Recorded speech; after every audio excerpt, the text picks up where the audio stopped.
spiritual knowledge of life. It offers an explanation of the world, a picture of creation on the basis of natural laws.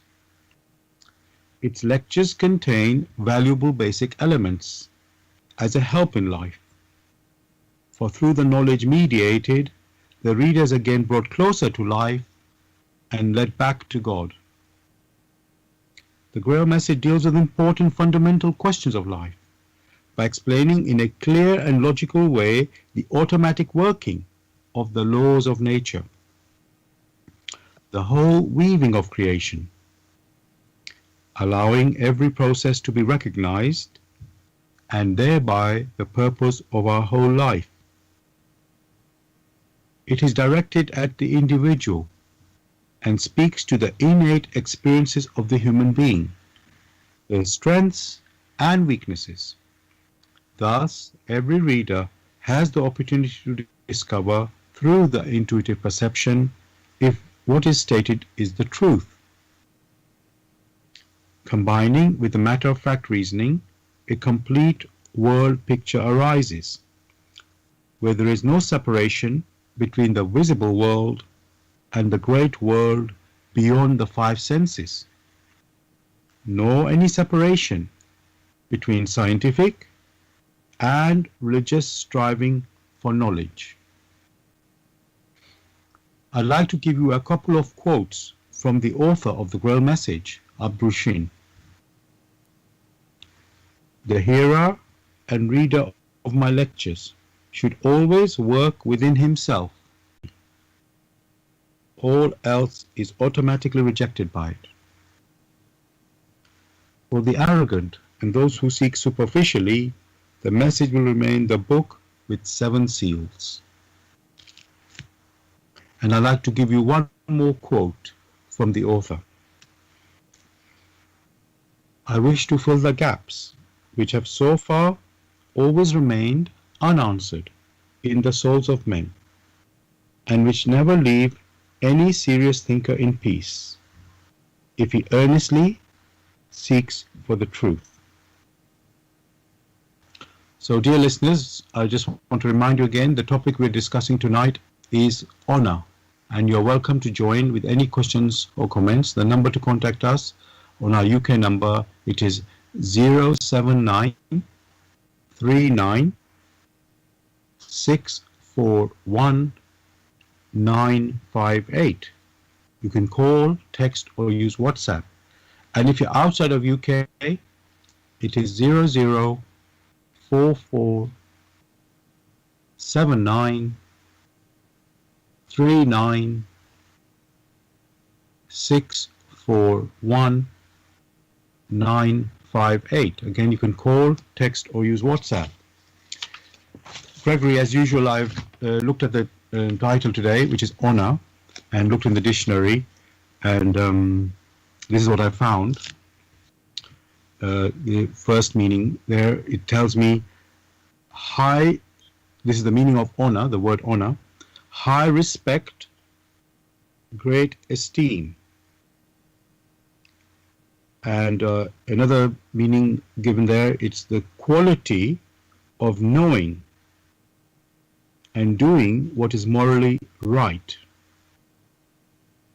So I'll just repeat that. So that's the meaning of the word honor: high respect, great esteem. Actually, Gregory, I also checked one of the, let's say, in my research in a Christian website, where they say the Bible also uses the word, for the word honor, value. So it's high respect, great esteem, value, and then another meaning given, the quality of knowing and doing what is morally right. It sounds very accurate to me, Gregory. What would you say on that, the meaning of honor? Like one has discussed in the past, dictionary meanings only describe in an intellectual manner what is considered to be honor. But there is more to honor than what has been touched upon by the dictionary. Only through further questioning, further examination, can one understand what honor really means. Okay. I'm going to a little bit read another section in my research for the word honor. This is from, let me see, this is again from this sort of Christian website, and it's titled, just in case people want to know where I went to that, the website is called gotquestions.org. And the title of this particular page, it says, what does the Bible say about honor? And the answer they have given there is, as a noun, honor means in the Bible means esteem, which we've said, value or great respect. To honor someone is to value or highly, to value him and highly or bestow value on him. The Bible exhorts us to express honor and esteem, honor and esteem towards certain people, our parents, the aged, and those in authority. I'm going to stop there, Gregory. So there, in this particular aspect, it's not the complete thing I'm reading now, just the beginning of that sort of essay, if I can say. So it is saying you should all show honor or express honor towards certain group of people, which is parents, the aged, and those in authority. It's not limited to that, but that's how they seem to start. And they're using some references from the Bible. I won't go to the references. But okay, so just to complete that paragraph, I might as well complete the paragraph. So, but we must understand that all authority and honor belong to God alone, though he can delegate this authority to others, it still belongs to him. So yes, so I think I should include that in the description there. So Gregory, is honor, let's say, limited to certain groups of people, or is it more than that? Well, again, you find that that word is still sort of discussing and describing what it is. In the first case, you must understand that when the word honor is mentioned, there must be the one doing the honoring and the one that is receiving the honor. So there are two objects involved in when the word honor is mentioned. So unless you have the discussions which involve the one that gives the honor and the one that is being honored, then one cannot come near to what honor really means. By what honor means here, one is referring to the motive, right? The impression. For honor is only an expression of something. But what is paramount and what is beneficial is, what does one take away when honor is mentioned? What impression does it awaken? That is what is beneficial, and that's what transcends most of the discussions. And strictly speaking, it is the concept of honor. And like we have discussed in the past, it is the concept which the personality that many person holds. It is that concept that either open or gives the right impression or the not so right impression when it comes to discussions of this nature. and which one is now, when we now mention honor. So once we build gradually, the concept will become very clear, and then many a confusion or many a question which have arisen because of lack of clarity, these questions automatically will vanish. Thank you for your answer, Gregory. I can see what you're saying, that the word honor doesn't stand by itself. There's first thing you've already said, there's a receiver and then there's the giver of honor. So that's two, you could say, objects or people there. And then the way you honor, there's something we have to look. It's not just, there's honoring, but that you have to look at where the honor is, how the honor is being given, or even, let's say, received. So you have to look at the bigger picture and the context. So you're highlighting that. I can see that. And then, as you said, those things, once you are aware of that picture, you can now understand things clearly. Is this something honorable I'm doing, or is something dishonorable I'm doing, or somebody else is doing? So yes, I can see that. I'm just going to continue one more example from this Christian website that I went to, in just one more thing here. It says, Peter tells us to honor all people, love the brotherhood, fear God, honor the king. And they continue, the idea of honoring others, especially those in authority, brackets the king, comes from the fact that they represent God's ultimate authority. A classic example is the command to submit to the governing authorities because they have been established by God. I'm going to stop there. So, Gregory, here's a bit more context in that particular example. Let me just say again, Peter tells us to honor all people, love the brotherhood, fear God, honor the king. And then it continues to refer about the king, somebody who's an authority and who's let's say, representing God's ultimate authority. And so we should submit to this authority, which is, in this case, they're saying is established by God. So I just want to question that, Gregory, with reference to the king being a representative, let's say, representative of God's authority. I mean, we don't have many kings now on this earth that, in the world of today.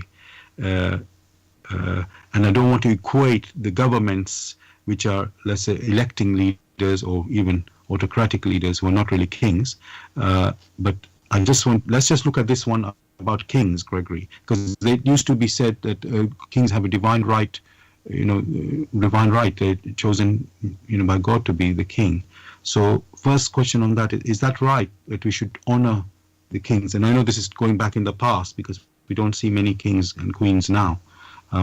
Should we respect them, because they have been chosen by God?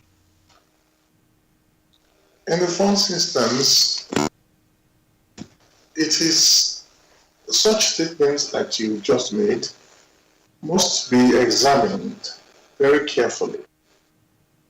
The examination has to be within the context of the laws of nature through which every individual has come into existence, including the soul-kings. Certainly, kings take responsibilities. If their responsibilities and their activities accord with the laws of creation through which they themselves came into existence, and if their activities, of which is bound to the responsibilities of the people, responsibilities first to the people, and secondly to the power that granted the possibility for all their existence. if, and this is a very strong if these activities are called, that means these activities resonate, which is to bring benefit to all and not drag them down, then such activities are honorable, are beneficial, are of value. If, on the other hand, whether elected or not, appointed according to what the church or whatever religious body, if the activities do not accord and drag people down, then with equal alacrity, with equal speed, they themselves should never, ever subject themselves to such rules which have been put forward, which rules all violate the laws of creation through which they came into existence. Thank you for that answer, Gregory, because what you're saying is we shouldn't just bow just because somebody's in a position like a king or ruling, let's say, leader in a government or whatever, or because we don't really have much kings as we know now. So just because somebody is in ruling position doesn't mean we just bow to them because they happen to be in a ruling position. But when I think about that, Gregory, so let's say in most cases, and you said there should be, let's say, aligning, I know you didn't say it exactly like this, but they should be like aligned with the laws of nature or creation. So I would say there's hardly any place in the world where people are aligned, or the rules are aligned with the laws of nature. So if that's the case, and we say, no, we shouldn't obey such people, and does that mean we would rebel and have chaos? Because everywhere there would be basically a disaster, because nobody would follow such leaders. It's like a chaos. So surely that would lead to more trouble. Is that what you're saying or implying? What is stressed here is the human spirit. The human spirit is the human personality with the physical body here on it, should be able to listen carefully to his personal intuitions, and on such a basis evaluate what is being passed on to himself or herself. For example, when a king or a ruler, whatever they care to call themselves, or a government, ask someone to take poison because the king or the officials have decreed it, would they do that? Because if they fail to do that, it's going to cause commotion.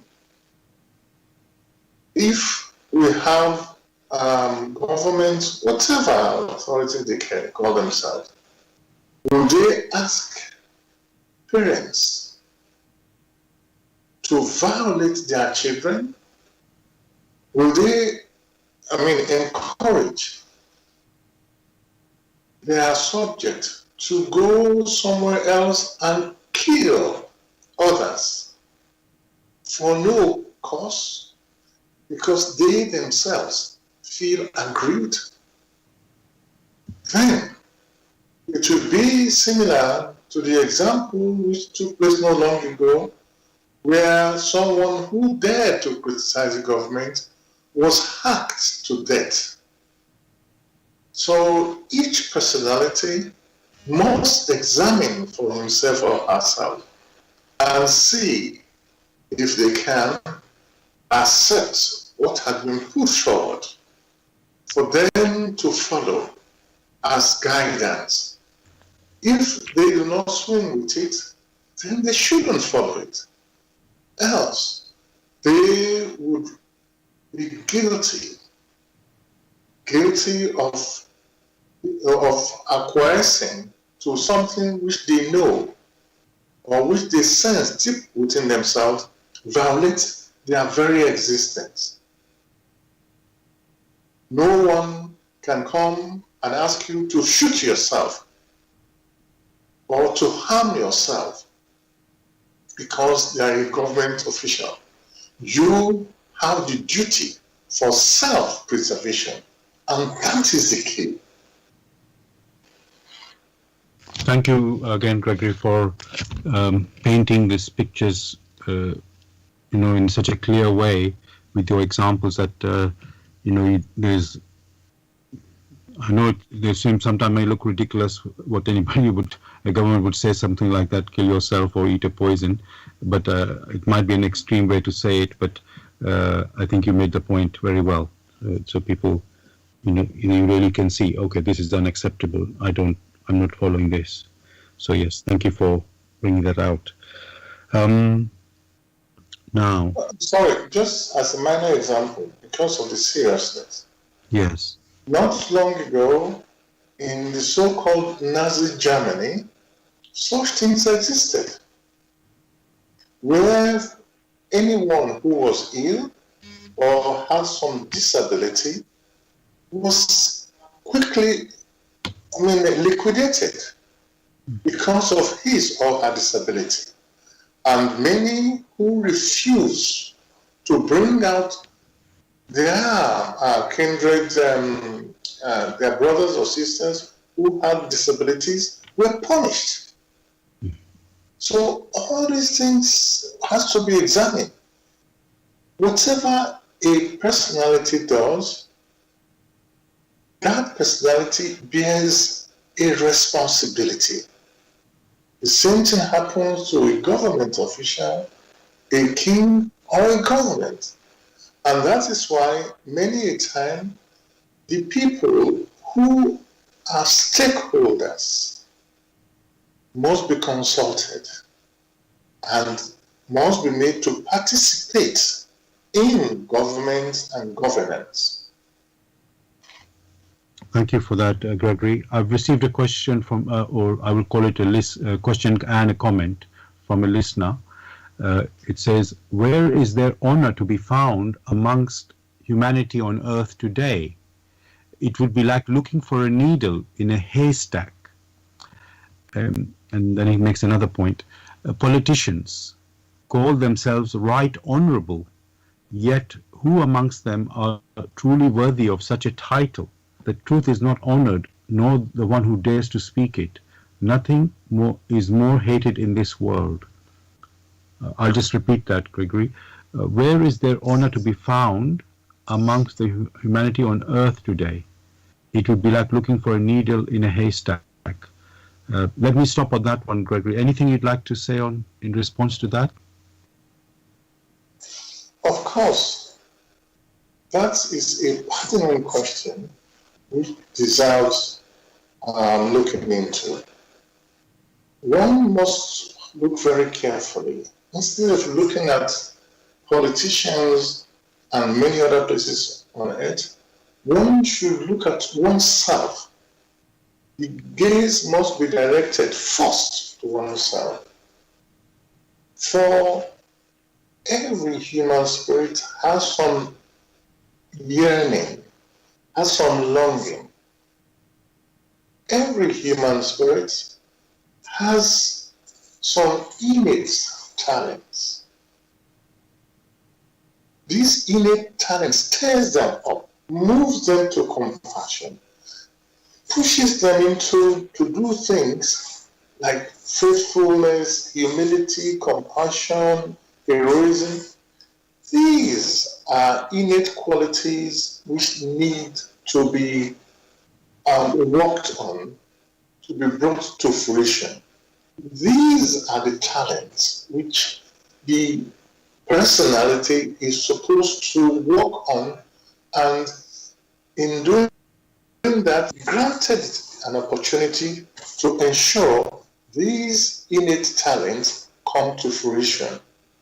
Then they can use it in their day-to-day activities.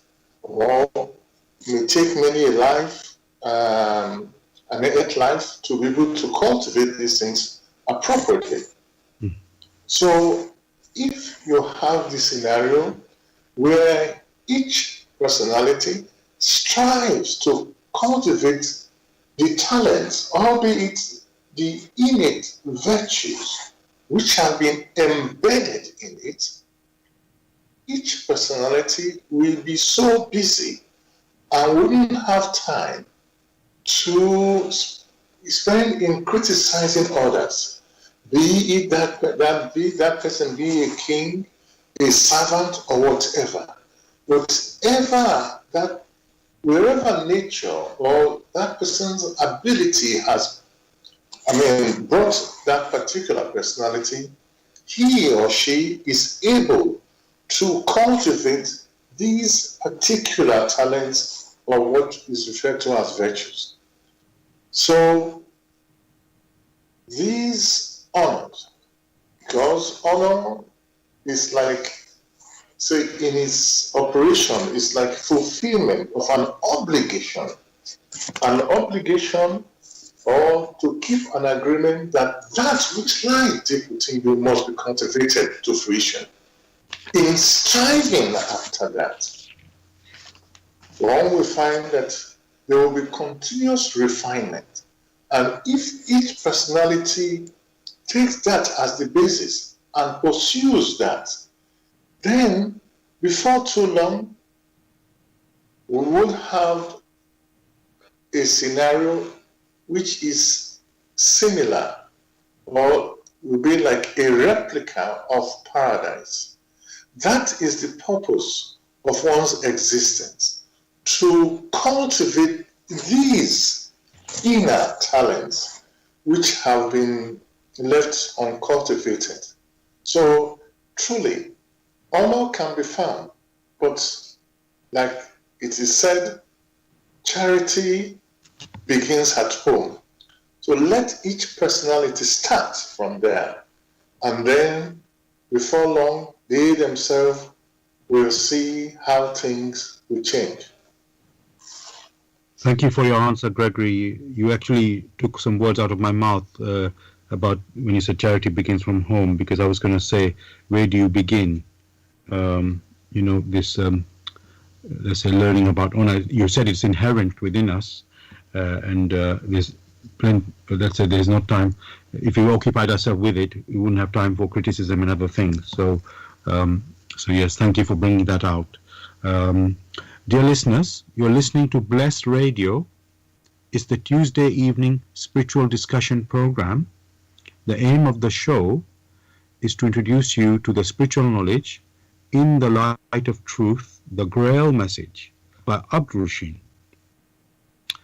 And if you're interested in getting a copy of the GRAIL message or want some more information, you can go to this website, which is www.grailmessage.com. I'll spell that. www.grail, GRAIL, message, MESSAGE.com. And the topic of tonight's show is honor. And you're really welcome to join us with any questions or comments. The number to contact us on our UK number, it is 079 39 641 958. You can call, text, or use WhatsApp. And if you're outside of UK, it is 0044 79 39 641 958. You can call, text, or use WhatsApp. Gregory, as you mentioned about the home, charity begins at home. So we know in the Bible it says, Jesus said, and it's also in the Ten Commandments, honor father and mother. And so I wanted to ask you, what does that mean? Honor father and mother. It sounds like the children should obey the parents. It is because these concepts have been distorted. Basically, it is to honor fatherhood and motherhood. If one decides to start with motherhood, the mother who first had to incubate, carry the child for 9 months before now the child is born, and the protection subsequently, the support subsequently that the parents provide to this spirit in young body. These have been provided through the parents or anyone who takes that responsibility to make provision such that the younger ones who is in their care, that young human spirit is able to receive the care it needs before it is matured and able to move forward for further development. Strictly speaking, there are 2 parts.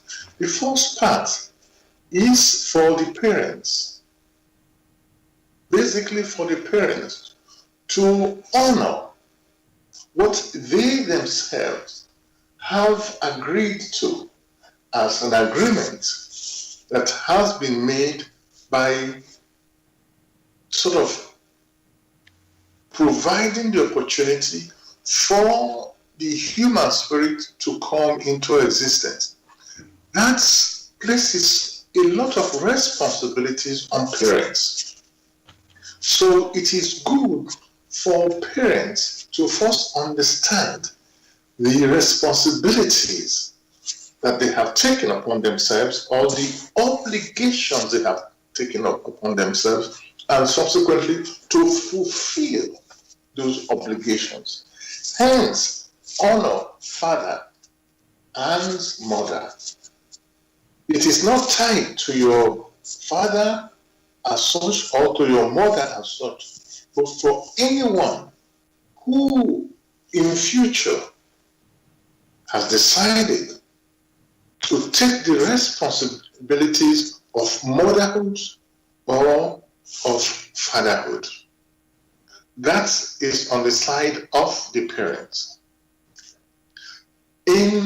On the other side is that of the child, who, in seeing the sacrifices, the responsibilities which the parents have taken, it's only natural to show great esteem to all these challenges which the parents are able to overcome for its own good. And such should be honored or should be sort of looked upon in high esteem. Each one can consider that as a child, you look upon your parents to make provisions such that you yourself are able to understand what life is all about, even at a tender age. Whenever there is a problem or a challenge, you go to either your parents to ask questions or your guardian. So that law is very pervasive, which is meant for those human spirits who take on the responsibilities of fatherhood and motherhood, and on the other side of children who are being protected. Thank you for that answer, Gregory. I'm in 2 minds because, first of all, listeners, I want to let you know that we know the aim of the show is to introduce you to the GRAIL message in the light of truth by Abdushin. And Abdushin also wrote about about the Ten Commandments, because I mentioned honor father and mother is in the Ten Commandments. In fact, it's the fourth commandment. And Abdushan has written explanations of the Ten Commandments. And so I just want to let people know that they can go in, again, from that website, grailmessage.com. They can find the booklet, The Ten Commandments and the Lord's Prayer, which is by Abdushan, which gives explanation, like I say, about the Ten Commandments. And at first I was thinking, should I read something from it? But it's quite some words to read, and probably it's not appropriate in today's radio show, to read at length. But I would suggest that if you wish to have a better understanding of the Ten Commandments, each of the Ten Commandments, there is explanation given about it. And as you can go to the grailmessage.com website, and the booklet is called The Ten Commandments and the Lord's Prayer. And in fact, Gregory, there are, as you know, there are 10 commandments, and there's another, this one, thou shalt honor father and mother, is the fourth commandment. But there are another 2 commandments. The first one, which says, I am the Lord thy God, and thou shalt have no other gods but me. And that is also about honoring. And then there's also the second commandment, which is, thou shalt not take the name of the Lord thy God in vain. So I'm just thinking maybe we could just slightly touch upon that. When Gregory, it is said in the first commandment, I am the Lord thy God, and thou shalt have no other gods but me. And with regards to the word honoring, obviously we know with regards to worship, we should only worship the Almighty, not anybody else or anything else. But what else? And then when you do that, you're honoring the Almighty. So does that mean when we honor other things or other people, is it like something we are doing, let's say, less? Is there any way when we honor other people, basically, is there any chance there we could be dishonoring God? That's what I'm trying to lead to. Or is there there's a compatibility there somehow? Well, there is the need to have better clarity on this. The word honor, like one had mentioned, is to keep an agreement or to fulfill an obligation. That is honor. Basically, you only keep an agreement or fulfill an obligation for something that is of high benefit, of high value. Then comes this particular question. One must look at the scenario very carefully. In nature, we have, on the one hand, constant motion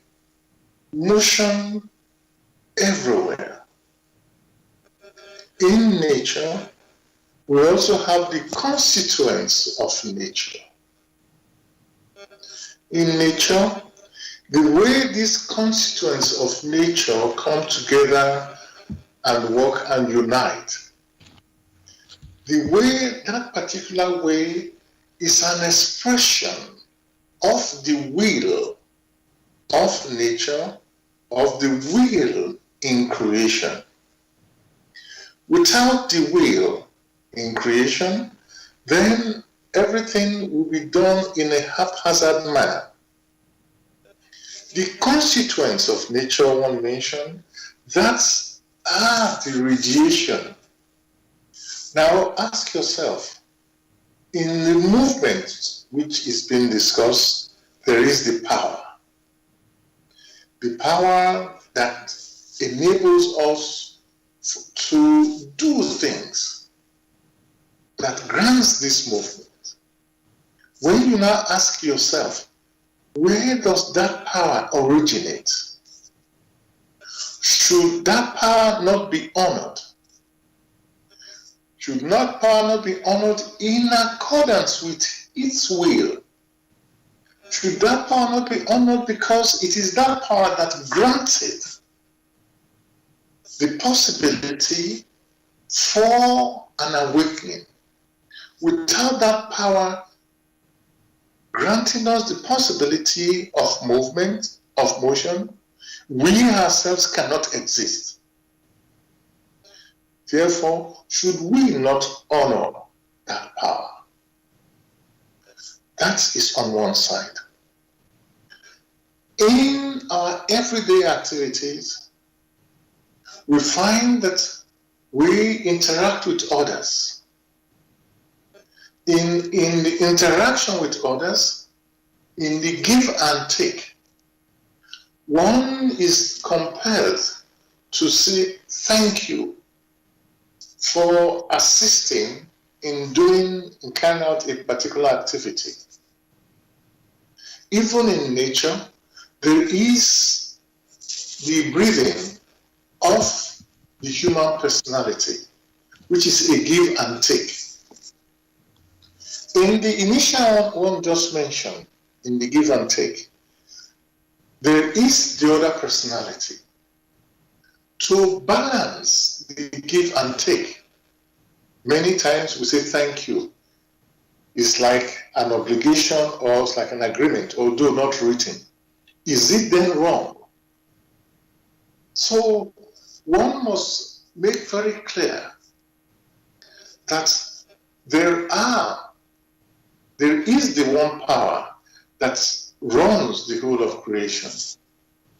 And when Christ was asked some question, he answered, give unto Caesar what belongs to Caesar. That means in the mundane things, in our social interaction, give unto Caesar what belongs to Caesar, and unto the Lord Almighty what belongs to the Lord Almighty. In the fulfillment of the mundane things and in the simple order which is established such that things can function accordingly. There is the need to show gratitude. There is the need to have an agreement. A very simple example. Here on it, when you go to heaven, there are no cars to be driving left and right and things of that nature. But here on it, there are traffic lights. People sat down, reflected over it, and designed traffic lights. And one has cause to honor the rules that have been put in place in traffic light.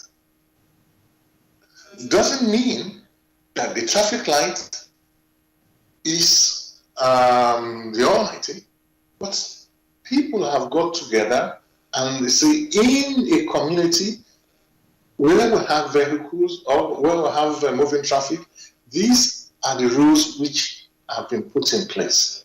So one should have a final concept of the totality when honor is mentioned. Like Christ has answered, unto Caesar, give to him what belongs to him, which are the mundane, simple rules. And then unto the Lord are these talents which has been embedded within the human spirit to develop. That is what belongs to the Lord Almighty.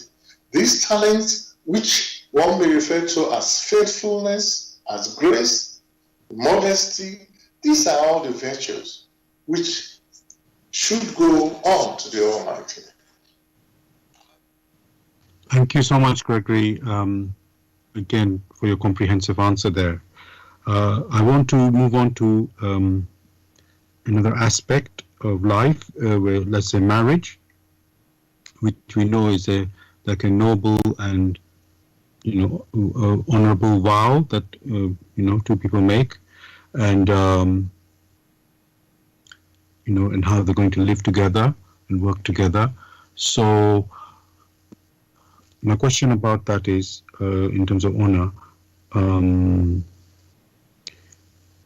you make a vow, which is a promise to to be faithful to each other, and let's say, so that's honoring each other, and then let's say and then you're giving your word. I'm going to talk about the word, the promise you have made, and let's say it is broken, and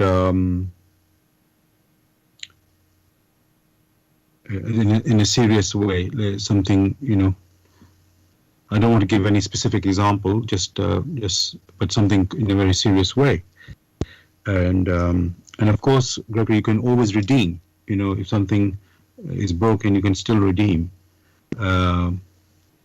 But how can you know if it's gone too far and this can't be repaired?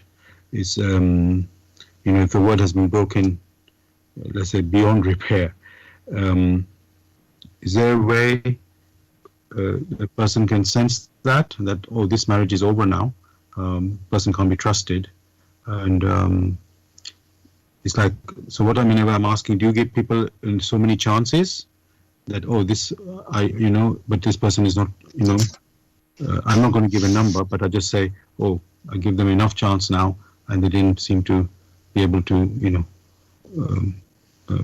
come back to, how it's supposed to be.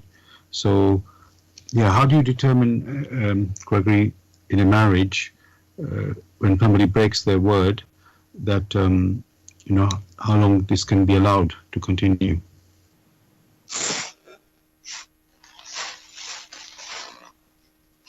Hello, can you hear me? Yes, I can hear you. In the first instance, one had mentioned in anything worth honoring, it is the motive that counts. If the motive has been, because the motive is what triggers the self-acting laws of nature or the self-acting laws of creation. So each personality which is involved must strive to understand what lies behind it. When trust is mentioned, one must be very clear. How many human spirits can trust themselves? That if they're in any scenario, or they are able to come out of it unscathed. When those who are involved in it now realize that it is a challenge in which they have to support each other to get over this, then humility dawns on them. The first is not to be searching for trust in the other. The first thing, like we had mentioned, is to first search or strive to be able to cultivate yourself in such a way that you can trust yourself to be able to get out of whatever challenge that has accosted you without causing much harm.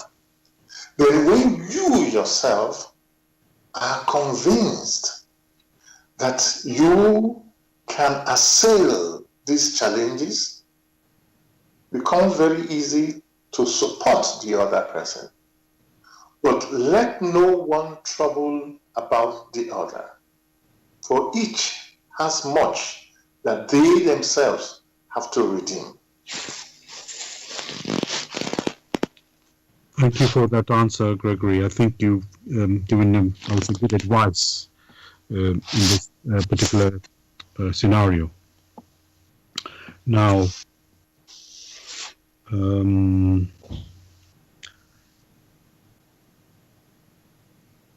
I've got a question from someone. It seems a bit weird, but I will say it. Can there be honor among thieves, or even thieves, it says here, as the literature saying refers to?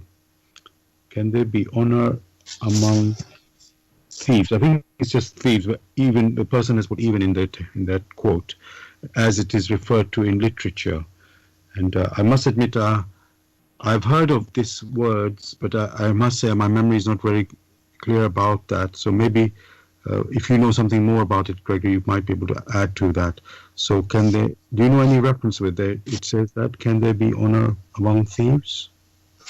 What one has had is that particular expression, but one has a counter question. What would be the motive behind the honor among thieves, those who plunder, plunder into the activities of others, or who take from others what does not belong to them, or what belongs to another person? What will be the motive? It is the motive that one must examine. But in that case, one will have to examine in the presence of the thieves what their motives are. Sadly, I personally do not know the motives that thieves have for perpetrating such, and therefore it is preposterous to assume what motives all these thieves have, and if there is any honor. For what one sees externally is very different from what must be going on internally. Thank you for that. And I'm now going to bring another thing, which is also in literature, I would say. This concept of a duel. It doesn't happen today now, but because of literature, I'll bring it up.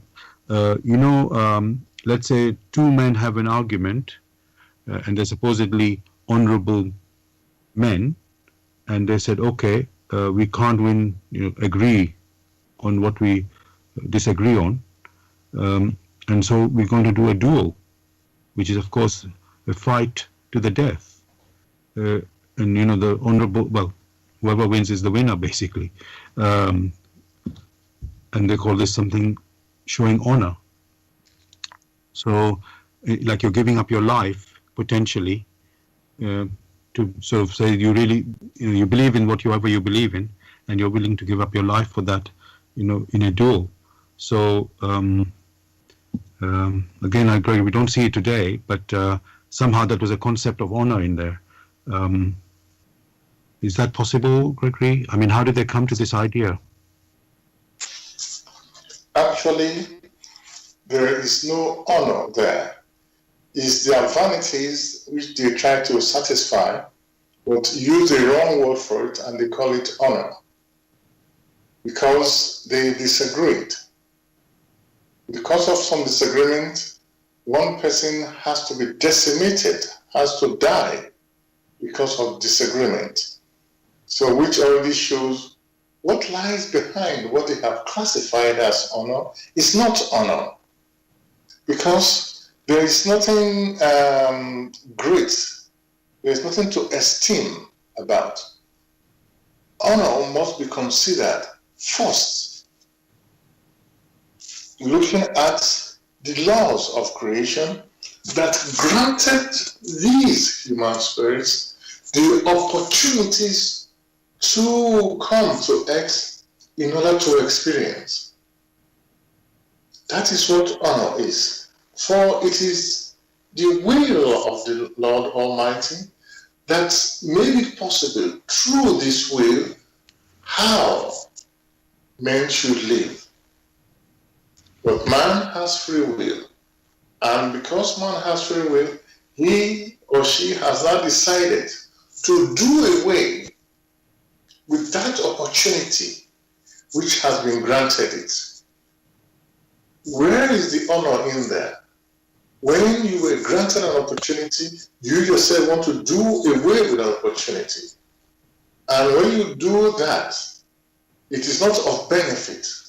On the one hand, the laws of creation and the love that ensure things are in motion and the power granted you an opportunity. And you yourself, on the other hand, turn it round and say, because I have made a rule, I stand by it. They talk of their beliefs, but they do not talk of their personal conviction. For if they themselves have examined these things and examined their activities in accordance with the laws of creation or of nature, they would not even go there. Thank you for that, Gregory. Dear listeners, you're listening to Bless Radio. It's the Tuesday evening spiritual discussion program from 6 p.m. to 8 p.m. The aim of the show is to introduce you to the spiritual knowledge in the light of truth, the GRAIL message by Abdrushin. And if you're interested in getting more information or a copy of the GRAIL message, you can go to this website, which is www.grailmessage.com. I'll spell that.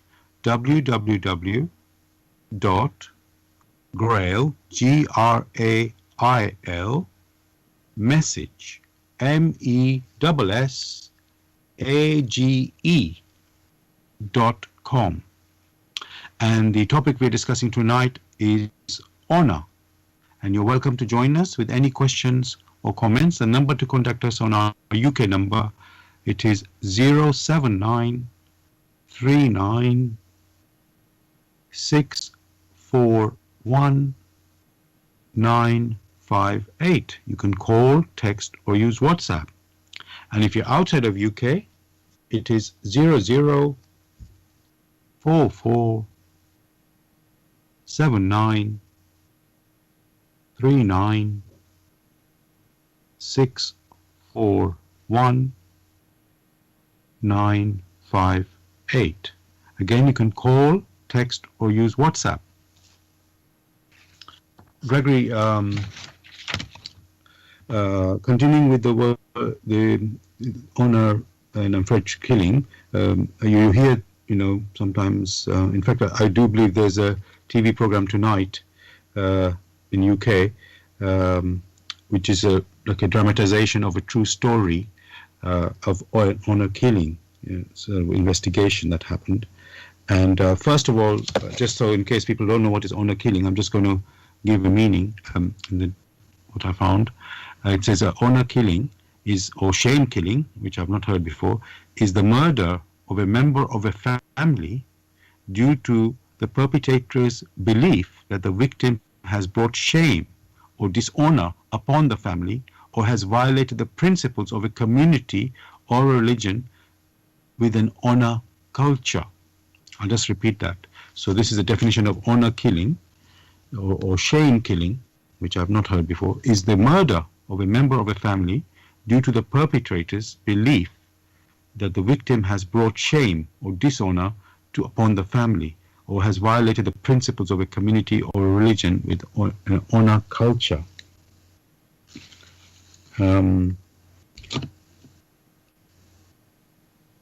Again, Gregory, let's say for most, let's say spiritual people, this is like a horrific thing automatically, but obviously people are doing these things and they must believe in these things. So my question is about that is, how come people can think that this can bring honor to them because somebody, in their family sort of violated let's say their principles of their culture or system that they follow. How come something can arise? And remember, Gregory, this is a family member, the killing of a family member. Not that we don't get murder within family, of course we do, but this is, and the typical example would be, normally it's a girl or a woman in the family who's marrying a man which the family doesn't like, and she's choosing her own, and maybe doing something with rejecting the person they would like her to marry. Something like this can happen. So this is normally the circumstances that the scenario happens. So it's like they would say, oh, they're disrespecting our wishes, the parents or the family wishes. So, yeah, Gregory. So my question is, how can, people can come to this sort of idea, and it's in a culture, let's say, in a group of, like a community. What you have happening is within the community, they have formed very distorted concepts of what true honor is. True honor has to do with the fulfillment of an obligation to develop the inner virtues which have, or the inner talents which have been embedded in the human spirit. Therein lie honor, to fulfill that obligation for self-improvement. In the process of that, or in order for one to fulfill that, the human spirit has been granted the free will to choose how he or she needs to proceed. Because many cultures have not examined what they practice or what they preach. They went ahead and established rules, and any deviation from such intellectual structure is termed a violation. And they themselves have forgotten that they were granted opportunity to fulfill the opportunity for self-fulfillment, the opportunity to develop their talents. So when you have within families bringing such distorted concepts, then it is the families that are guilty. It is the families that have violated the principle. It is the family that have violated true honor, not the charade they have placed in front to perpetuate all sorts of things which they now call honor. A simple example will be, you hear today many people, they will call themselves Christians. But Christians are those who follow or who fulfill the will of his Father, the will of Christ, as directed by his Father. That is what they are supposed to follow. But today, what you now have, people have taken the words of Christ, put it in one side, and yet they have the name Christ in their mouths. They will swear with that name. The same thing will happen to many who we say are religious. They will call on the Lord Almighty to send down punishment on others because they now have overestimated their own worth. So such things as honor killing violates the laws which have been placed in creation. And many a person who participates even in thoughts becomes a shareholder who may have to redeem such guilt before too long, here or hereafter. But it's a terrible guilt which has to be redeemed, because it is they themselves who have not examined what honor is, such as we are doing right now. It is they themselves who do not even have an inkling what it means to be honorable. Thank you for that answer, Gregory. It's such a, in a way, from one perspective, it's so obvious what is honorable and what is not honorable, and it's such a hard to see that somebody can or people can turn completely the opposite of that and practice that. So yeah, thank you for bringing that out, showing that. Now I'm going to turn to another sort of aspect of honor. Gregory, we are having the COVID-19 pandemic at the moment, and let's say the NHS or the nurses and doctors, they have become like heroes. They're being honored. They're considered heroes because of, obviously, they're putting themselves at risk with this disease and obviously helping people, which they help already, but it's like an extra added pressure for them to face this risk now.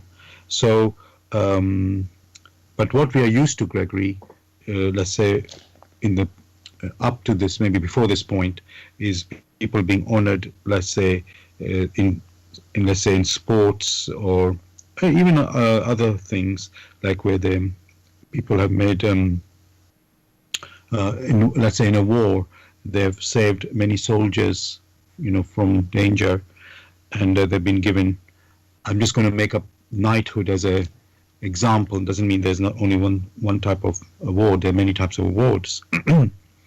So my question is, Gregory,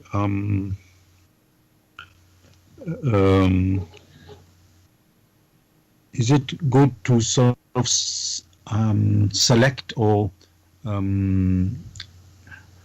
specific people to call them? I'm using the word heroes because they're receive awards. Because at the same time, when you do that, like the nurses and doctors who are heroes considered now, they were never going to get such an award, knighthood or anything. But when we, which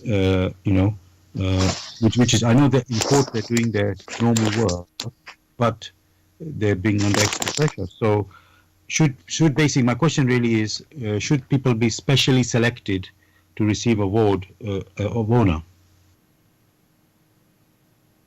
It all depends how these selections have taken place. What you find, in quotes, those people who have been honored, they are being honored for not only fulfilling tasks which have been assigned to them, but they have gone further. So in going further, even putting yourself at risk, while others were not exposed to such risks.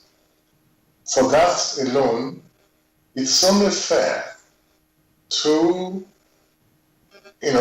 nominate or to mention such extra efforts put in service to accomplish specific deeds, which, if those extras were not there, maybe many others would have passed on in the process. So it is fair, but as usual, one has always stressed the word honor. It is what lies behind it. It is the motive behind that honor that counts. That's the motive behind the honor, is an appreciation for an appreciation of overcoming the extra challenge, which is in accordance with the laws of creation. Then it is well deserved. One cannot now say they are not heroes. Heroism, in fact, has to be mentioned, has to be honored. How many people are out there who are brave enough to go into the hospital when the COVID is out there, where they themselves can pick the COVID and die in the process? But in spite of that, they still went and did the best they could. So it is the motive behind an activity. It is that which now makes it honorable or dishonorable.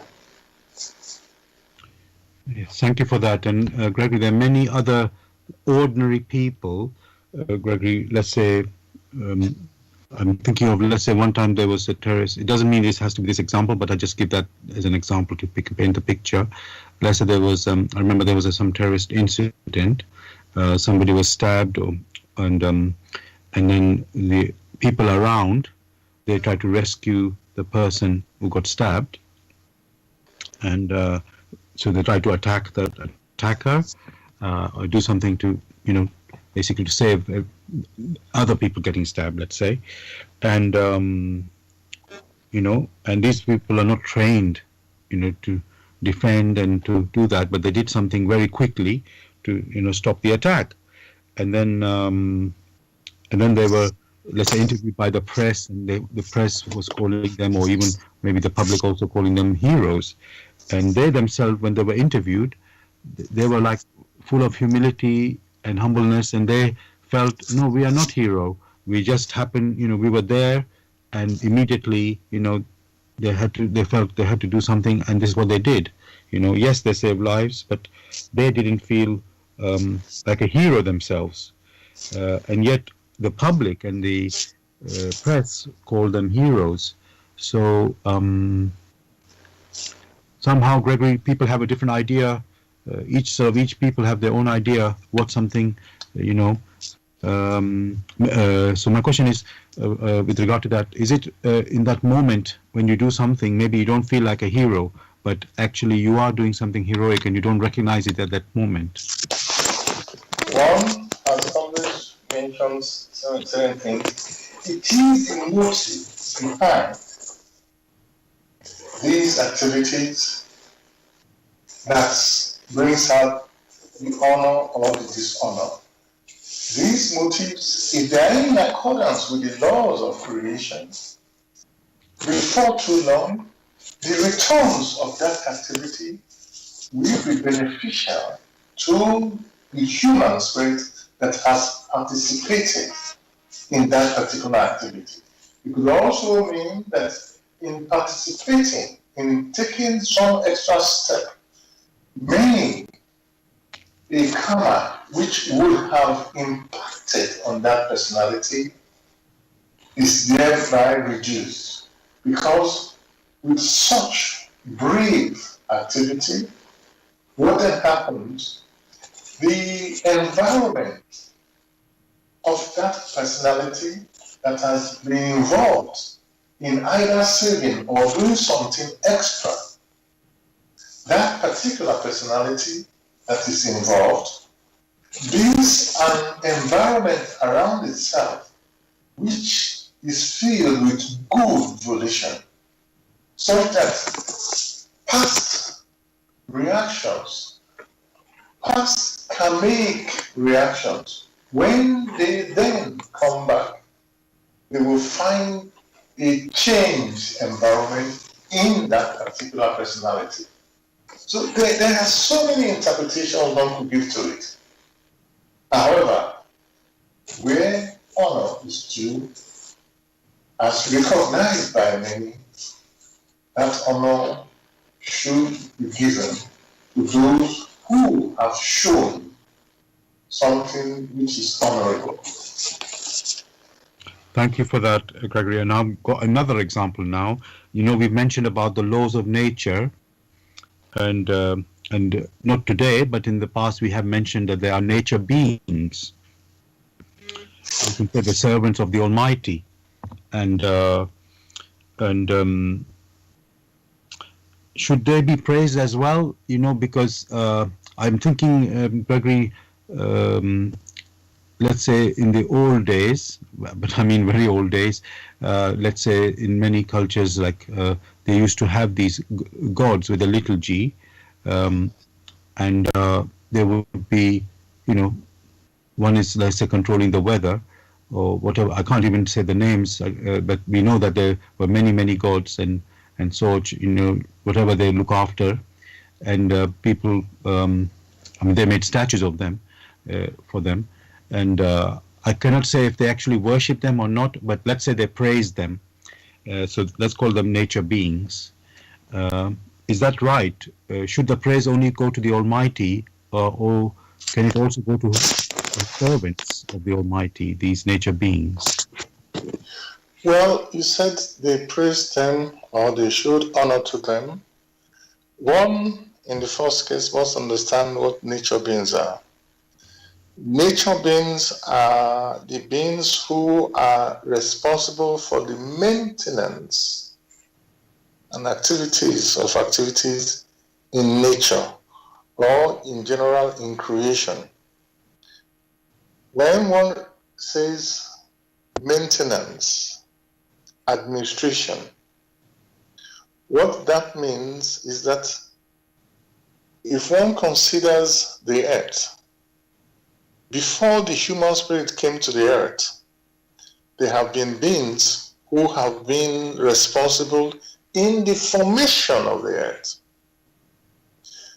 There are also beings responsible in the maintenance and other activities with regards to the earth.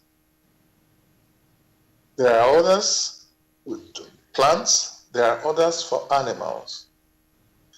These nature beings transmit the power in accordance with the will of the Almighty to ensure that the structures and the processes in nature are maintained.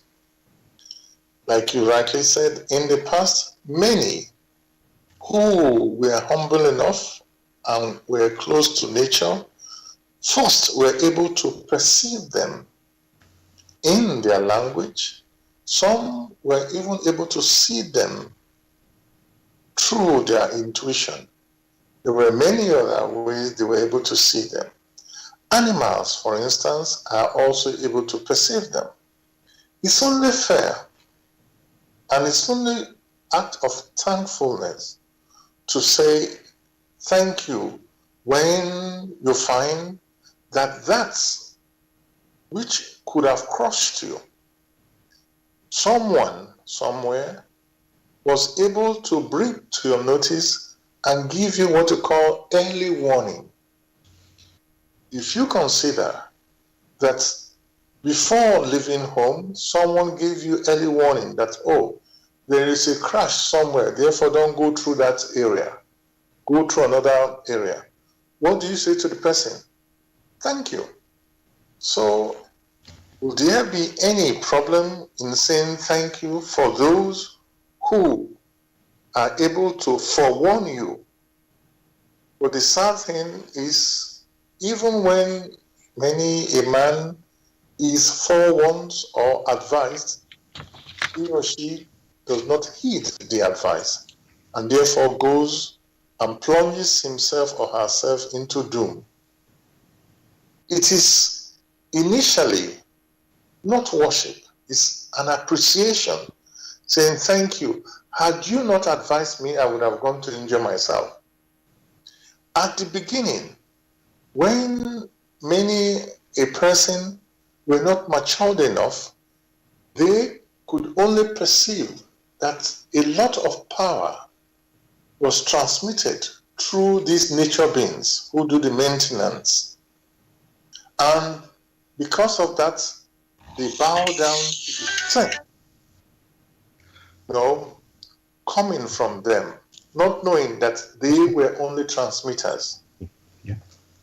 Much of this can be found in the work in the light of truth.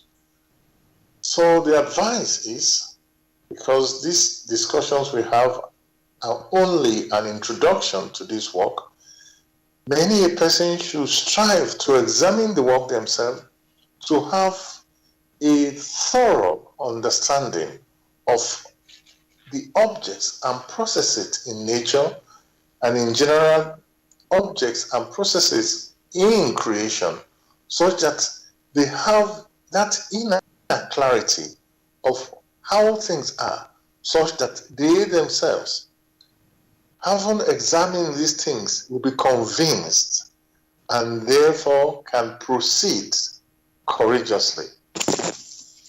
Thank you so much, Gregory, for the again, like a comprehensive answer you've given. I've just got a call from a listener. He's live now. Hello, listener. Welcome to the show. Hello. Welcome to the show. Thank you for calling. What would you like to say, please? So I was thinking when you was asking, is it right for people to thank any type of beings that are doing work on the behalf of the Almighty, right? Yes. So I was thinking, would the Almighty mind if you did thank them? Like, does the Almighty presence or the Almighty God, whatever the term is, does the Almighty mind, is the Almighty thinking if you thank these other beings or these, because I believe that maybe there is, we all have some type of being that is looking after us in some way, right? And if we thank these beings, do the beings feel some type of, do they feel like, do they even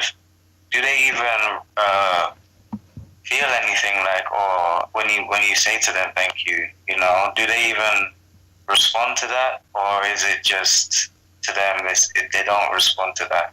Yeah. Is it necessary to thank them? And also, does the Almighty even really care about that? If we thank them or not? If thanking is even necessary, because everything's happening because it should happen, whether somebody thanks somebody or not, it's gonna happen. And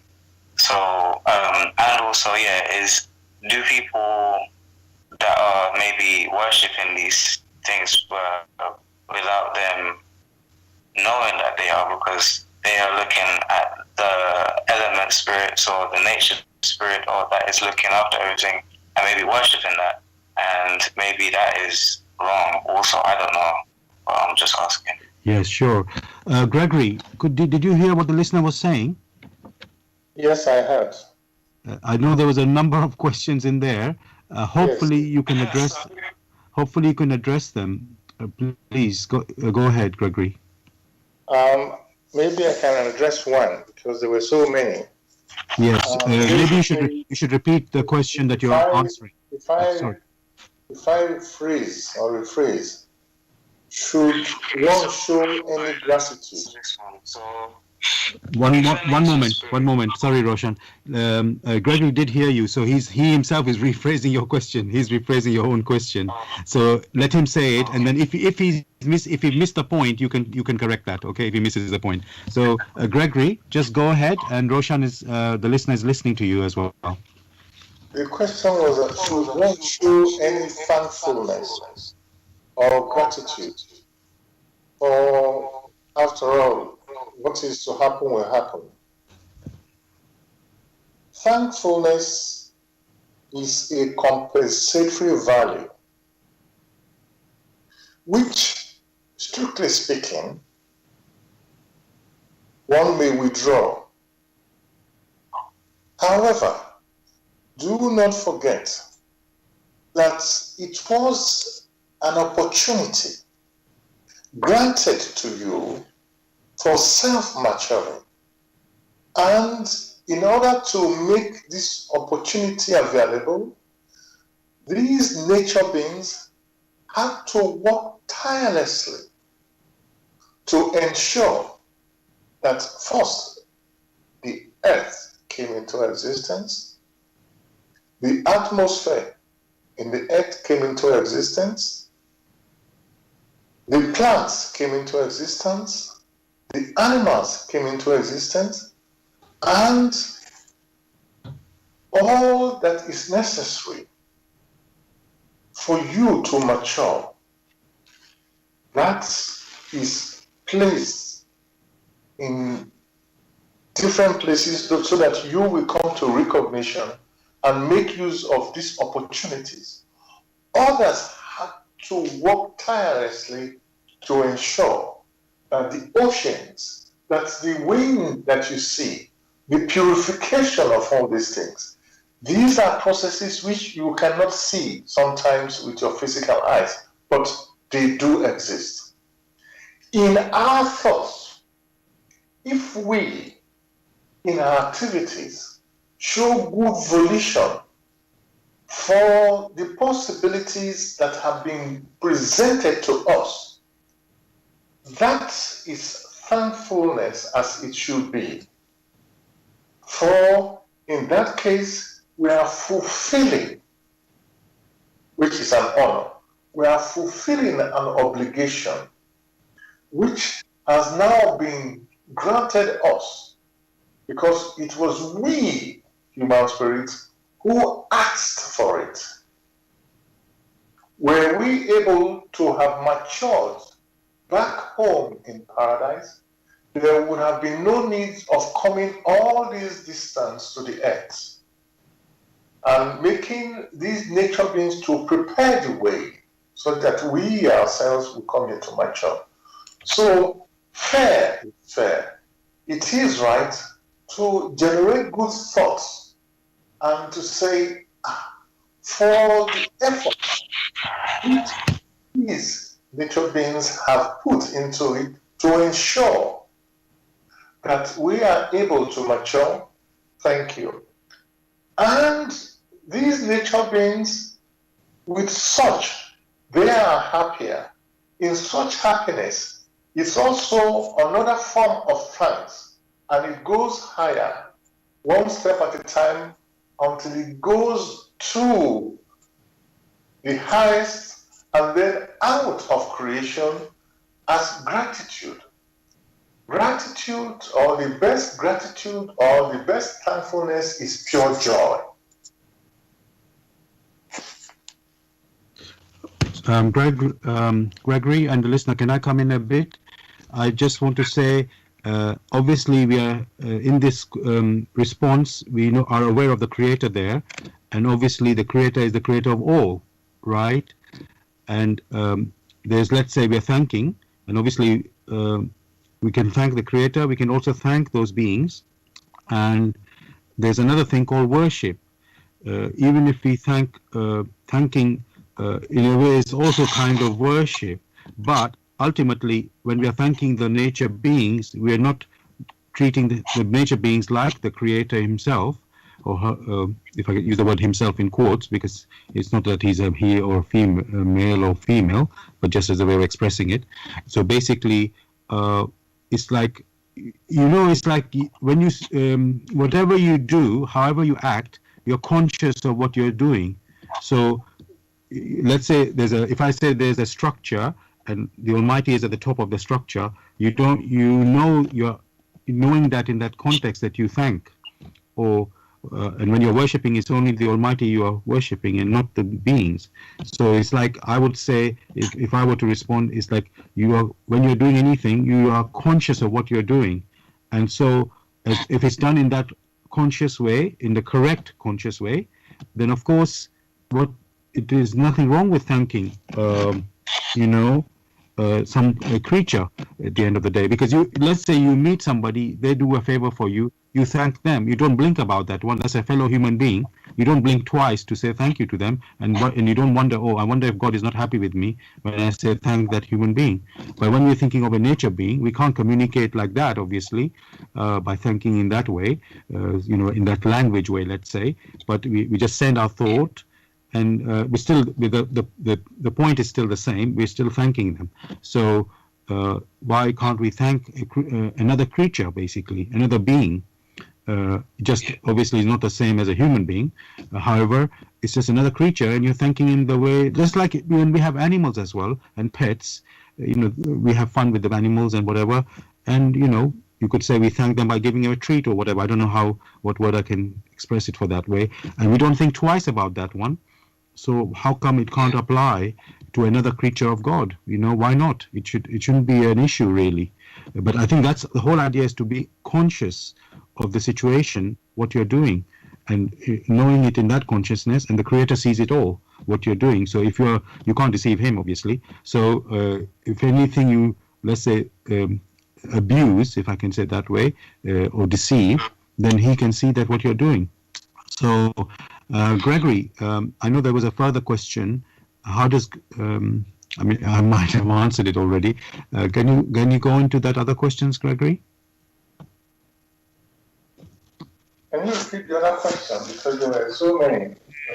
Okay, it's just, I think if I can say that one, it was like, how does the Creator or God see that when you appreciate or give thanks to another being, nature being? How does he see? I think you've answered the one already about how the nature beings receive it. They do respond. I think just to briefly, do the nature beings respond to when they're given thanks? And the other one is, how does the Creator react to when you give thanks? Well, when you say do they respond, of course they do respond, because they can see your happiness or your sadness, depending if your activity swings within the laws of creation and is beneficial. Of course they can perceive it. It doesn't mean they can see it with their own physical eyes, but they can perceive it. So these are different sense of perception. When you have that sense of perception which is beneficial, you yourself know that it is helpful, it is of value. They themselves feel, or they can perceive it, that yes, it has been done in the right way. And of course, now filled with much zeal, they will always do the best they can to assist you if you ask. You build a bond with the elemental beings. The rule is very simple. Trust for trust. Confidence for confidence. Once, through activities, you come to perceive them and trust them, automatically they trust you. Once through your activities and you can perceive the activities, you have confidence in them, they in turn will have confidence in you, because in that there will be the resonance, which is resonance one may refer to in spiritual terms, the attraction of homogeneity. Then you are able to communicate. In the past, there were many who were able to perceive and communicate with these nature beings and listen to the advice sometimes of these nature beings. But that's a long time ago. There was another question you mentioned, I didn't scribble it down. Which was that one again? How does the Creator respond when you thank the nature beings? Or what does he? How does the Creator perceive that? I mean, is he happy or not happy when we thank the nature beings? Well, like one had mentioned previously, the activities of the nature beings, when we respond to it through thankfulness, it makes them happier. And they, in turn, in like a chain, all right, show happiness. And that chain goes higher and higher and higher to the end, or through the beginning, or to the pinnacle of creation. That is well perceived, for it is of value and is in accordance with the laws of creation, which is, one of it is that whoever receives should be able to make use of what they have received and pass it on. Such activities in return, because it's based on good volition, it will now return good volition. The power to make this possible rests in the Almighty. But like one has stressed, whatever we're discussing now is only a tip of the iceberg, so minuscule. You yourself must examine that work in the light of truth. Then, in the process of examination, of vigorous examination, many an answer will be given to you. That clarity will be your guide. Okay, listener, are you happy with the answer or anything else you'd like to say? Yeah, good. That was good. So I have one last question. So Yes. if somebody is more aware or that there is nature beings and that is, taking care of the earth and taking care of weather, taking care of animals and stuff, that's places that they can't see. And if there's people that are more aware of it and they thank these nature beings, and and then there's people that are not aware and then they don't thank the nature beings. Are the people who don't thank these nature beings or the Almighty, are they less favorable than the people who do thank the nature beings or do thank the Almighty? Gregory, did you hear that question? It was a bit noisy. I couldn't hear. Okay, let me put it because I'm okay. So I'm going to repeat that question. The listener is asking: there are people who are aware of the nature beings, and they thank the nature beings, right? And then there's other people who are not aware, and they don't thank the nature beings. So the ones who are not thanking the nature beings because they don't know they exist, for example, and the Almighty, maybe they also don't know about the existence of the Almighty, are they considered less favorable because they are not thanking the nature beings or the Almighty? One would say no, not less favorable. Do not forget, every good volition, be it that of thanking, does not go straight up to the divine region. It has to go from one step to the other. From one step to the other, there are beings that are responsible in the transmission of these thanks, depending on the purity, on the favor. So some of these thanks only go not quite far, whereas of a very pure thankfulness, that one rises higher and higher. Again, one can only give a token. It is advisable that you yourself examine this work. And then the sort of thankfulness which will well up within one will bubble up through different beings in order to get to the higher realms.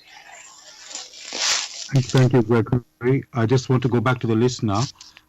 First of all, did you hear the answer? And then, and do you have anything further on that? I think now it's to say, yeah. You're happy with that, yes? Yeah. Yeah. Yeah, brilliant. Okay, good. Thank you so much. So yeah, that's the end of your questions, right? For now.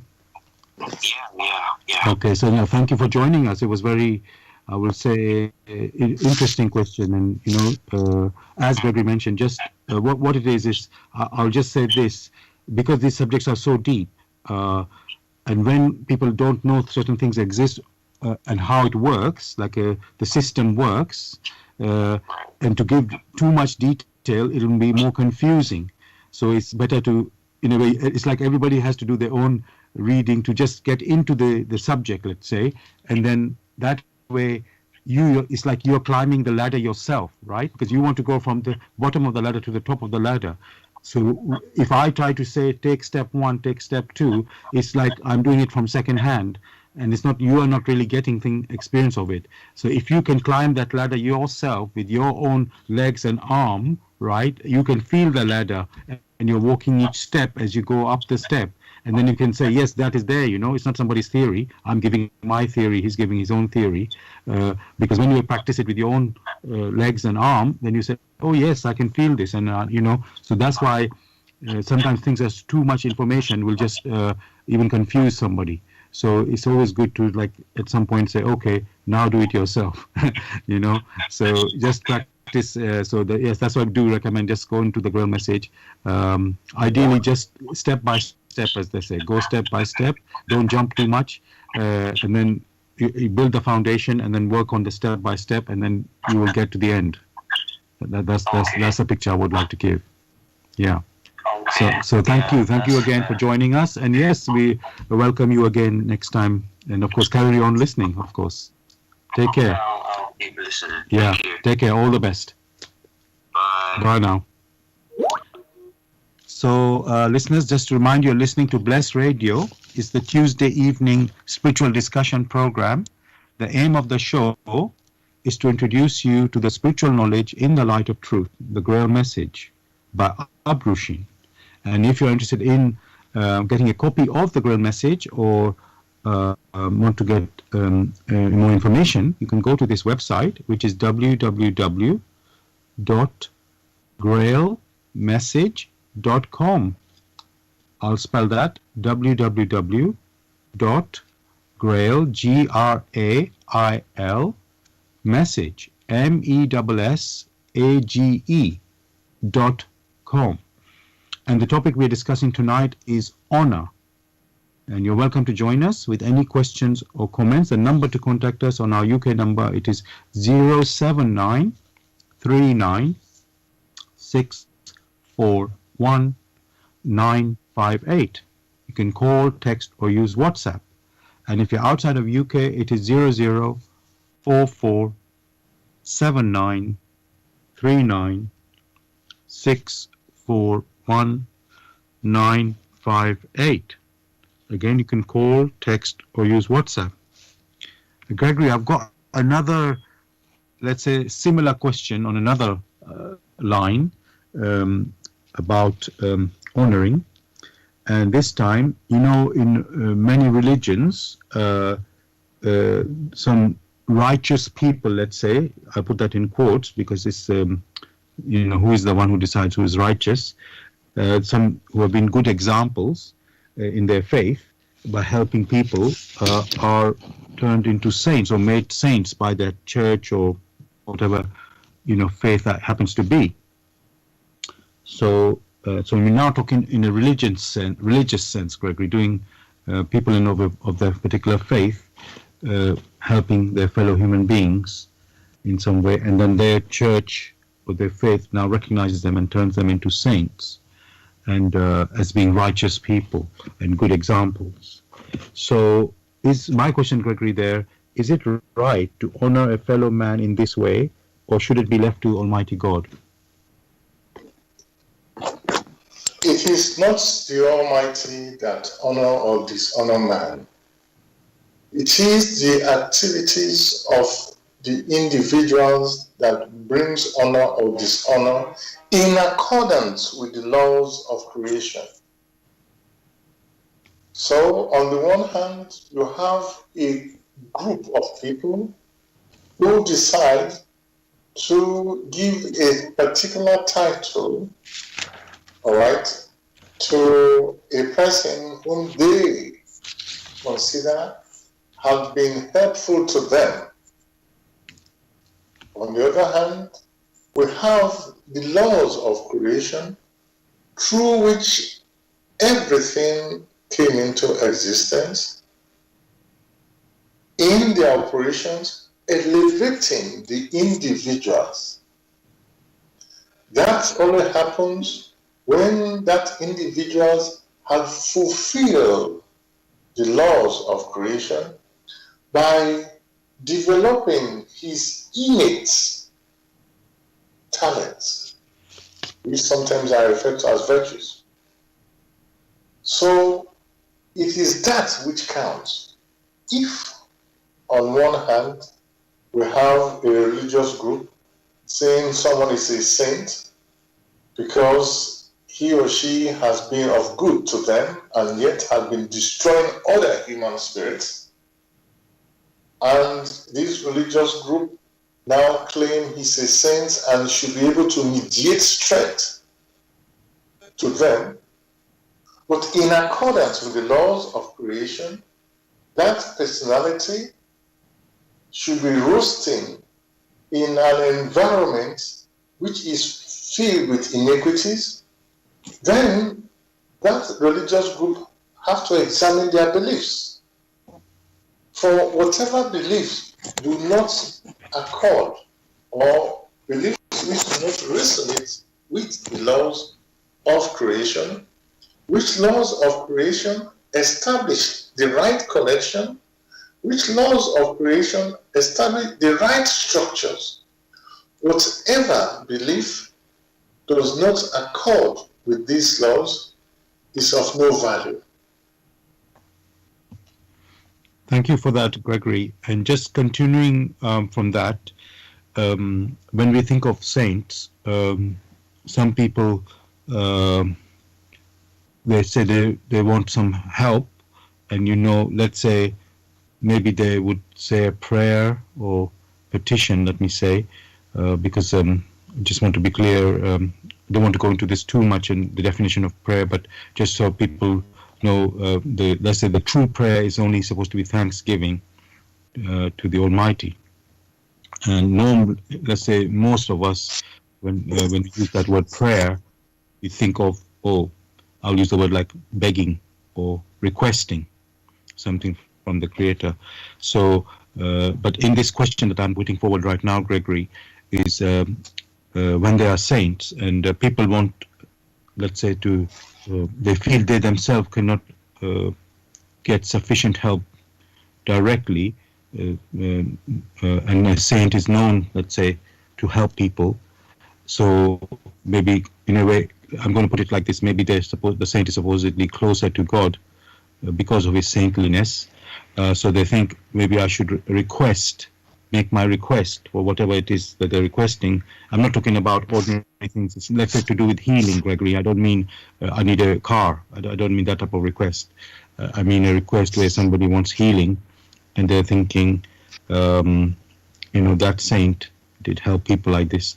And so maybe if I make a request through him and then him being closer to God, maybe the request will be answered, more likely to be answered, let's say. I don't want to make it too much of like probability, but so my question really, Gregory, on that is that right to make a request so through the saint? It doesn't mean you're ignoring the Almighty. It just means maybe you get extra help through somebody closer, let's say, to the Creator. So is that right to make a request like that? Many venerate these personalities they consider to be, in quotes, saints. But some of these personalities are even struggling, have challenges for themselves to understand the laws of creation aright. So asking a personality that is having challenges due to its own understanding, what then happens is putting extra burden on that personality. For instance, there was a case of Boniface. Today you hear of St. Boniface. When he was Pope, many of the people, the ordinary people who knew about nature beings, he destroyed them and burned them on the stakes. And now, many will call such a personality a hero because they lack the knowledge of the laws of creation, and now beseeching Boniface to help them out by asking the Lord Almighty to be of help is a very terrible earthly concept. The granting of requests is based on the laws of creation through which everyone came into existence. Either one is able to vibrate in such purity as to ask for help, or someone who, from his own volition, right nearby, is able, through their own purity, join with you in beseeching for help in purity. Such activities sort of come together, reinforce each other, such that these prayers, because of their purity, will rise from one level to the other. What one has just said is only very minuscule. There are questions of this nature which have been answered within the works in the light of truth, the GRAIL message. So one will enjoin many a person to please examine these things, for these are genuine questions, and many things can be gleaned from this, and such that a personality will prepare himself, will be clear on what to do as regards what is referred to as prayer, or what not to do. Thank you so much, Gregory. We've come to the end of our show now, and I would like to read something from the GRAIL message to conclude the show. This is titled "For Your Guidance," which is basically, you could say, the first page of the GRAIL message, the foreword of the GRAIL message. So it goes like this: "For your guidance. The bandage falls, and belief becomes conviction. Liberation and redemption lie only in conviction. I am addressing earnest seekers only. They must be able and willing to examine this matter objectively. Religious fanatics and irresponsible enthusiasts may hold aloof, for they are detrimental to the truth.